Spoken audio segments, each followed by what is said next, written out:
Hello and welcome along to another episode of this FM21 story, The Head Coach with me, Daniel. It's part 19 today and we're back for possibly the most important day of the season. It's transfer deadline day, we have no squad in place and we desperately need this to go well or I fear we've made a mistake. The league table might well lie to us for now, but we've had no injuries yet. If we get 2 or 3, we're in big trouble. So let's see what our director of football's got in the bag. We'll also, remarkably, have the third round of the Challenge Cup, or the Trust Trophy as it's now called, against Dumbarton. No repeat of the caramel wafer thumbnail from Cliftonville, I'm afraid, as the trophy has been renamed. But we could well have a pretty difficult squad by the time we get there. So if you're looking forward to today's action, a big transfer deadline day at Arbroath, please do put a thumbs up on the video, subscribe down below and turn that notification bell on for daily alerts as videos release on the channel, as well as 2 weekly live streams from Dundee United as you guys voted for. There's links in the eye above to my podcast channel as well, loads of football chat over there. But today it's all about Arbroath. And largely, despite the live commentary, it's all about transfers. So if we go and have a look at what's been done already, we have had an offer for Josh Rennie, but it's been rejected by Russell Ireland. And if we have a look at the ins, there have been a few more join us, but it hasn't helped. If we have a look at them, Reece Thomas is a 1.5 star centre-back and right-back, who's apparently left-footed. Explain that to me. He is a youngster, he's not going to make it to first team level, and he just keeps signing reserve players. And they're all rated as future prospects. So it's not like he's signing them thinking they'll fill a void in the first 11. So I don't really get why they're coming in. The same applies to Declan Thompson there. 1.5 ability. Alright, slightly more potential. And then the same for Macaulay Power. He's 2-star ability, 3.5 potential. But again, a centre midfielder and winger who's not got the best attributes for his position. So I'm really in a little bit of a quandary as to what we're going to do here. Because he's not actually signed one first team player. He's signed an impact sub. He's signed a fringe player and loads of youngsters. But there's not 11 first team players in the squad. So he must know he's got to improve it. I just don't understand. It's been a really weird start. On the pitch things have been very good. As you can see though, it's not too much worth getting excited about. Because bar that Brecon game at the end of the last episode, every game's been really tight and tense. And if we get a couple of injuries or we don't take our chances one day, I feel like it can all go wrong very quickly. We're not blowing teams away. We're not playing well. We're generally nicking a goal and clinging on. So we beat St Johnstone reserves in the second round of the Cup. Higginbottom and Lloyd, the 6 of the youngsters rotated in. And to be fair, the experienced Higginbottom did the job. 1-0 at home to Montrose. James Cragen with an 89th minute penalty. We played against 10 men for 75 minutes and couldn't break them down. It really was concerning. A 2-1 win against Edinburgh City. From behind, Josh Rennie and Craig Whiten with 5 to go. And then a 1-0 win away at Cove Rangers. Craig Whiten again with that goal. But you can see a lot of close games, a lot of late winners. We've not really dominated the stats in many of them. Even that Brecon one was fairly even. But we have got a little bit of luck in terms of the table. The favourites were Inverness and they've started atrociously. They lost at home to Brecon amongst other things. And in 5 games, they've only managed to beat Queen of the South, who are, of course, the second favourites to go up. Now, they'd started quite well aside from that, so these fixtures have all worked out very well. The results have certainly aided us, and those 2 professional sides are slipping up, which leaves us with a chance. But we've still only got a 17 or 18 man squad. We've still only got 10 or 11 senior players. We just need 3 or 4. We have to get a left wing up. We're still playing Jordan Kirkpatrick, the centre mid. That can't be a long-term solution. We've had the recruitment meeting. Nobody's been scouted from it. And we're relying on a director of football to do something big today. And also to not sell the likes of Josh Rennie, who's still wanted. There's still 400 grand of transfer budget. There's still nearly 2 grand a week on wage budget. And there's still over £1 million in the bank. So I don't really know what the problem is at the moment. I'm actually going to go to the board and ask if we can have a bit more of a wage budget. Just to try and get a little bit of a leeway in there for the director of football, just so he doesn't have a fear about it. But he's not really shown any attempts to sign players. It's only really a couple of youngsters, and then since he's been in, our new head of youth development doing it. So we're going to take part in deadline day. I'll show you quickly the head of youth development. You might recognise this name. He was brought in for 8 grand from Cliftonville, and he was our starting director of football there, if I remember rightly. I'm pretty sure he was. We replaced him after 1 year in that save last year because he wasn't very good, and now we've ended up with him here. But to be fair, his attributes are pretty good. He's got an okay personality. I'm not too worried about him. It's certainly the least of our concerns at the moment as we head into transfer deadline day. Just please let there be a signing or two. I am genuinely possibly the most astounded I think I've ever been in this series, both on and off camera over a number of years, because we have reached the end of transfer deadline day and not one bid made, not one attempt to sign a person. We've got positions on the pitch. We don't actually have a player, and he's done nothing to address it. We've left Pat Nevin, albeit a less reputable side in game, albeit perhaps a side expected to finish near the bottom rather than the top, but a side where we had a director of football in Pat Nevin who would do anything to try and help us. Look at Inverness, the side who were trying to chase promotion. A player on loan from Rangers, a player on loan from St Mirren, from Motherwell, and a free agent in Andy Halliday. That's the calibre they're bringing in. And we've not signed a player or even made a bid. Even Breakin were bringing people in. And good people at that. He's better than any of our right backs. And he's gone to Breakin unopposed. Kian Yari, who we had at Bangor City in the other save. He's gone on loan from Hearts to Breakin. Again, would have benefited our side a bit. Just someone. But no offers made. Now, it's not the end of the road. It's not completely over. Because a bit like Breakin last year, there is this restricted transfer window in the lower leagues in Scotland. So that covers certain loan deals, and it also covers free agent deals, of course. But let's have a look at exactly what it means. If we go in terms of rulings, this little restricted window is open the whole of September for loan deals. Now, we've got to have someone. If I show you the contract, forget the offers, because someone's been offered one here. Kieran Wright, the first choice keeper. If we have a look at this, we've got 4-star players. Now, I'm not going to argue, they're all very good. We've got a very good keeper, 2 regular starters there, and 4 fringe players. So that covers all of our senior pros. And you can put the backup keeper in there as well. So that is 12 players. The other 6 have all been signed as non-contract youth players. Now, I think we've got one out suspended or injured as well, if I'm right. Yeah, Callum Higginbottom. But aside from that, so he goes in the seniors as well. So we've got 13 senior players and 6 youth players, essentially. And that's what's got to get us to January as it stands. Yes, we've had a good head start. We've played some of the easier games. But I'm really concerned. Our director of football seems to lack any form of productivity. And when we've been used to Pat Nevin, we've probably been treated in truth at the start of this series. Because normally we have a rubbish one. And in Russell Island, we found it second time around. And he's not even put the effort in. He's got no determination, no motivation. He just doesn't want to do the work. And it's evident there. Look how many players are on the scouted list at this football club. Some very good ones as well, and some on free agent deals. And no offers made. And it leaves us in a real difficult position now, because if there aren't loan signings in September, or there aren't free agent deals, we're trying to get this squad through to January, and then if we're top of the league, we've got to try and get out while we can, because this isn't going to last, and we've got to take advantage. So the transfer deadline's passed. We've got 15 players in the squad, the minimum we can register, and then a few youngsters as well. But I'm bordering on mortified at that. I really am disappointed. I mean, we've had a couple. We had a live stream one with Salford at the end of last year's head coach, which wasn't great.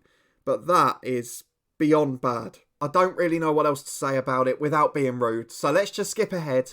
We've got League 2 Dumbarton at home in the trophy. We are missing Higginbottom, but we'll try and rotate a few of the others. And fingers crossed we can get a win. But it's certainly not the ideal start to the episode. Let's put it that way. We are definitely missing Pat. We're back for the game then. There is some good news in terms of the current players. Kieran Wright has signed a new extended contract. A good goalkeeper at this level and hopefully can be the man we need between the sticks. But we've got a difficult test today. I can see Bangor City. They must be in Europe in the top tier. They are. They finished second on their return because they're now in this trophy as well, which of course includes National League clubs, Danske Bank Premiership clubs and Premiership sides from Wales as well. No sign of Cliftonville just yet though. Looks like Larne instead. Linfield there too, so the big two dominant there at the moment. But let's get to the tactical meeting because we've now got to try and rest some of our senior squad. We've got to keep the senior ones fit because we're going to need them so much. So I'm going to bring Tam O'Brien out the side for Ross Graham. Comerford's going to stay in. He's going on international duty after today, which is a good sign, I guess. We're going to bring Thompson onto the bench. That's the 18 players that are fit. Higginbottom, the hero from the last round, he's out injured now. I'm going to bring Alfie Lloyd in up front for Craig Whiten, one of the other senior stars. I've got the same on the right-hand side of midfield with Stewart, but I'm going to bring on a right back for him in Edward Jones. We'll swap him with Cragen. I'm just trying to see out of the other centre-halves which ones could come in. So Thompson is a right-footed right back. Let's bring him into the side. He can come in for Hamilton, and Jones can switch to left back today. Then in midfield, have we got anyone else? We've got Andrews. He can come into the side for, I think, Watley, and then we'll do the same with Barhanas for Power. Although Watley's not quite matched for Sharp, so we'll take Cragen out instead. Power can play on the right-hand side. Watley in the middle alongside Andrews. I think that role combination suits them better.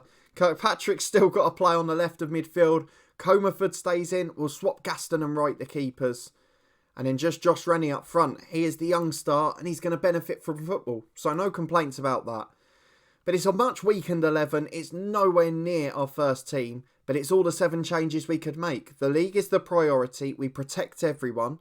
And that's the 18 we've got. It's Gaston in goal. Thompson and Jones the fullbacks with Graham and Comerford at centre-half. Power on the right wing for his debut. Watley and Andrews at centre midfield. And then Kirkpatrick over on the left with Lloyd and Rennie up front. Not the best lineup you'll see for us this season. In fact, probably the worst one you'll see on camera. But we've got to rest people for the league. We've got to look after this fragile little squad. And with no help from our director of football, the head coach is about to get a lot more difficult. Let's go and see if we can avoid the shock against Dumbarton. Wouldn't be a shock based on the 2 11s, mind you. So, 7 changes made. As strong as we can be. The likes of PJ Crossan playing in attacking positions for Dumbarton. Probably better than the 11 we've got out, to be honest. So let's go and get the lads to impress us. Kirkpatrick's motivated, the rest haven't reacted. Many of them haven't played for this club before, and many won't start a game again. Certainly a League One this season. So let's get into the first half. Dumbarton had the early shot, but no highlights just yet. Fingers crossed we come out on top. We've got a goal kick with Caston, a quarter of an hour on the clock, and it's straight to the Dumbarton midfielder. McLeod brings it forward into Crossan. It's going to be 1-0. It is 1-0. Absolute dominance from the visitors. An average League 2 side at that. And they are making us look pathetic. And it's not a surprise with the changes. And this is what happens when you don't have a senior squad. It's amazing, isn't it? We've had our first shot of the game. It's not on target. Dumbarton are still dominant. I'm going to have to drop to a balanced mentality because we cannot get out. It's through to Gaston who holds. And with a quarter of the game gone, we should probably be out of sight and already beaten in truth. So long kick downfield, headed away as far as Jones. He hoofs over the top. Rennie will chase it. Rennie gets there and he has given us a lifeline almost. A great save by the keeper and it's cleared downfield. But Rennie is still that threat in behind and he probably should have scored. Throw on the right hand side for Dumbarton. 5 minutes to the break. And again, we've not had another shot on target and now we're 2-0 down. This is turning into a disaster. And I've got to be honest, this backup team is worse than anything we had at Brechin. It really is. It's probably a Highland and Lowland League team. And we've got another corner to defend. This is going to be out of sight. Strachan takes the corner, outswinger, to the back post. Now, I guess get your thoughts down in the comments. How many of you think at this point, despite the good start to the league season, that we've made a mistake? Because I've got to hope I'm not the only one thinking it. We're going to really lay into these. I'm going to thrash the arms about. And you know what? They can get demotivated. I could not care less. Because they've put in no effort to this game and it's been a terrible performance. As a long goal kick finds Lloyd, who flicks on for Rennie. Beaten to the tackle, doesn't really go for it. He bottles it, he pulls out. And as a result, Dumbarton are on the front foot again. Could be 3. Then through down the left-hand side. Thompson clears as far as Lloyd. Back into Andrews.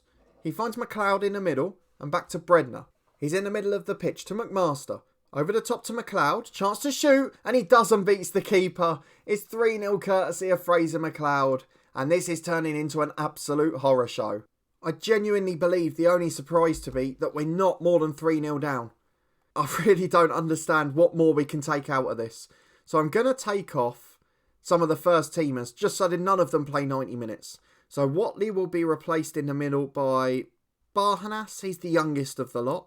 We'll replace Josh Rennie with Craig Whiten, who will come on as the advanced forward. And we will replace Comerford with Colin Hamilton, because I want to protect O'Brien. Hamilton to left centre-half, Graham to right centre-half.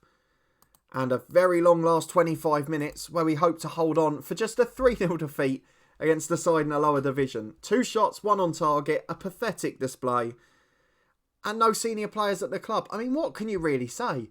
A lot of these boys are 18, 19, 20. They should be playing reserve football, and they're ending up playing in an SPFL Trophy match because we've not got a squad. And this is where the head coach can really go wrong. We saw the step up, we saw the first 11, we thought this is looking pretty good. We're just a couple of players away.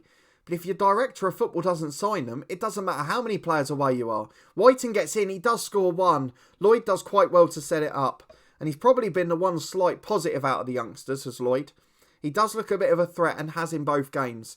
But a hefty defeat, Craig Whiting gets a consolation. And there is a lot of work to do here at Arbroath. And if there's no signings, which it doesn't look like there is going to be, what on earth do we do?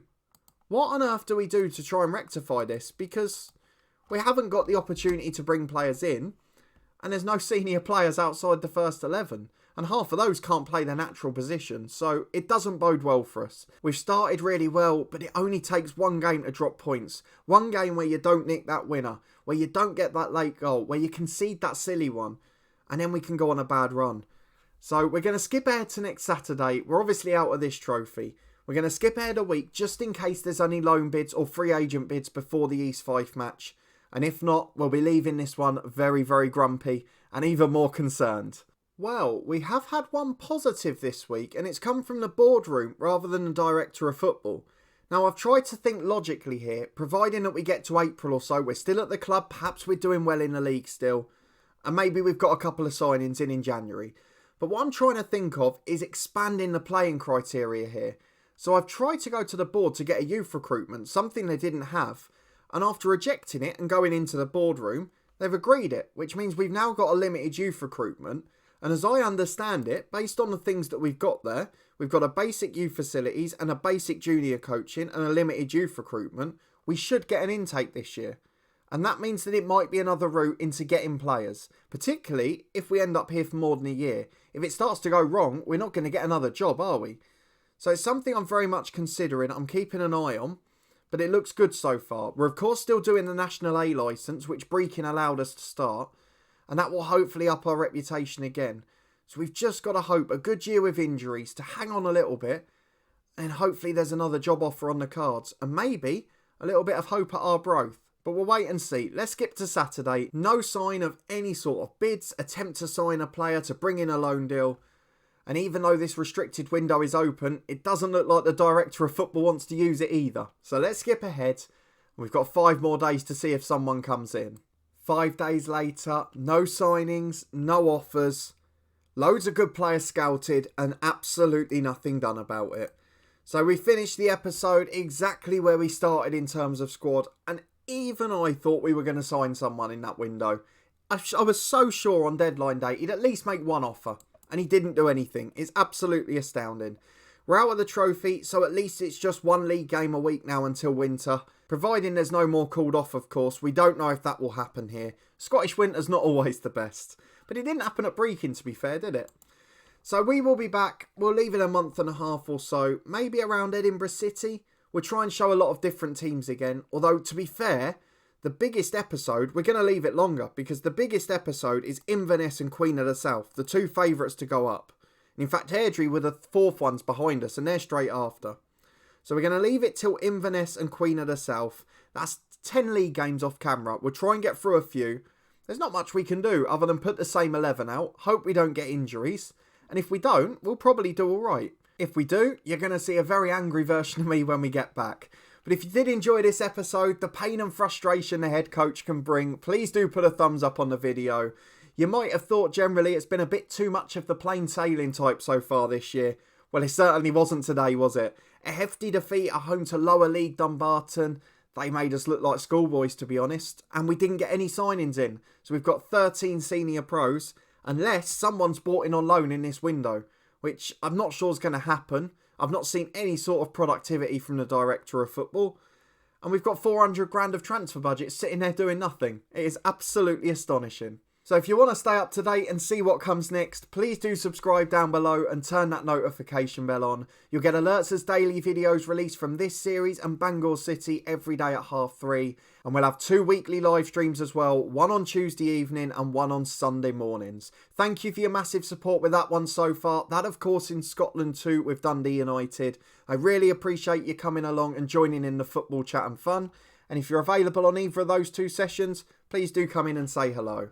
You can catch up with the podcast channel in the eye above. We've got weekly championship predictions, loads of topical podcasts, and interviews with professional footballers, both past and present, as we talk through some of the wonderful footballing stories that many have got in the game.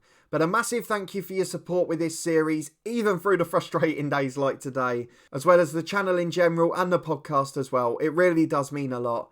And I hope to see you next time with some slightly better news here, as we face some of the title challengers. 2 big games at home, and we'll be back for Inverness and Queen of the South. I'll see you there.